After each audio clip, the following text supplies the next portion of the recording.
This is a pretty exciting video because in it we get to learn a new way to measure angles. So far in your math careers, anytime you've dealt with angles, it's always been in degrees. And degrees are a perfectly fine way to measure angles, but you'll find that as you go on to more advanced math classes, we tend to leave degrees behind and measure angles in a different way. Just another way of thinking about it here.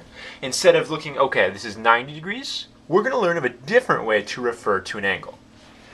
So anyway, the basic idea is that I have my coordinate plane here again, and let's keep that terminal side of our angle that we've always had, the initial side of the angle, right here where it always is, along the positive x-axis. Now, if you picture this angle spinning, like I was opening up our angle right here, it's going to follow, trace out this circle right here as it goes around. So as this line goes, it's going to trace along the outside here. And that's kind of why we have this circle going on. Now, what I'm actually going to do here is take my radius, this radius in the circle, my initial side to the angle right here. Picture if I took that, like it's a piece of string. I took it up and I wrapped it around the outside of the circle. So I took up this little piece of string and I wrap it around the outside. So maybe that piece of string would reach to somewhere about there. So if I take this straight part and I roll it out along there, this is an arc in the circle, it's going along the outside of it. These two pieces would be the same length. It's like I took my string and I'm turning it around. The angle it would take to meet up with your string, so you look at where the string ends and you trace it back to the origin right here. This angle is defined, so I have my variable theta here. Theta would be equal to 1 radian. So a radian is the angle it would take to make when you have your radius wrapped around. So it's from here to there is my radius. So right there where I hit my radius, hit the end of my radius, that angle is called 1 radian. If I were to take that same radius, so I took this string, maybe I duplicated it, so it went to here and I did it again. So now my radius string might reach to like right there perhaps, if you do it twice. So I took it and I did it again. The angle it would take to get all the way to there would be 2 radians. So if that was my angle x, we would say that x would be 2 radians. So every time I wrap my radius around, if I did it a third time or a fourth time, that would be 3 radians, whatever angle it took to get to there, 4 radians, etc. Instead of defining it by some arbitrary degree numbers that we came up with, we're defining it based on where it reaches the radius. That's the basic idea to a radian. So you're going to be wrapping your radius around the outside of the circle.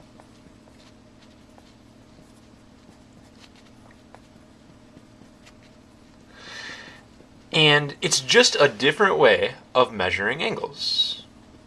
So, what we're going to do in this video is first of all answer kind of an important question here. We know how much 1 radian is, 2 radians, 3 radians would be somewhere over here, 4 radians would be somewhere down here.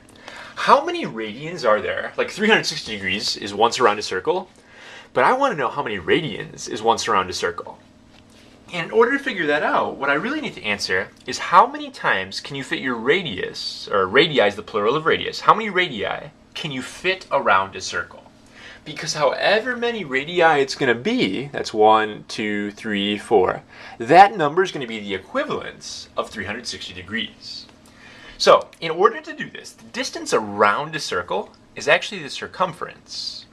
And the circumference is either equal to pi times diameter, or you could use 2 times pi times the radius. Both formulas work. Since I'm talking about my radii here, I'm going to opt for this formula right here. So, the total distance around my circle is 2 pi r. That's the circumference. That's how far it is around. I want to know how many radii I can fit around. Well, I'm going to divide by how long the radius is, and the radius is r. So I'm taking all the way around the circle, and I'm dividing by how big each radius is, so I can figure out how many radii I need. And when you divide by r like that, your r's are going to cancel. You will get 2 pi. So there are 2 pi radii that go around a circle. 2 pi is like 6.28 roughly. So a little over, again, going back to my old picture, I could apparently wrap this around 1, 2, 3, 4, 5. It'd be like a little over 6. 6.28 or 2 pi radians. So, big important note here. 360 degrees is equivalent to 2 pi radians. They're just two different ways of measuring the same angle. If you say I have 2 pi radians or I have 360 degrees, they mean the exact same thing. So with that in mind, we have a few radians that we're going to kind of just make sure we remember, just so we know what 90 degrees is, etc. So if all the way around the circle is 2 pi radians, that means if you go 180 degrees, 2 pi, that's half of that, that would be the same thing as pi radians. Again, if all the way around in a circle is 2 pi, that means here is just pi radians. So taking that same logic then, if you were to go just the first quadrant, the equivalent of 90 degrees, that's half again of what we did. This would be pi over 2 radians.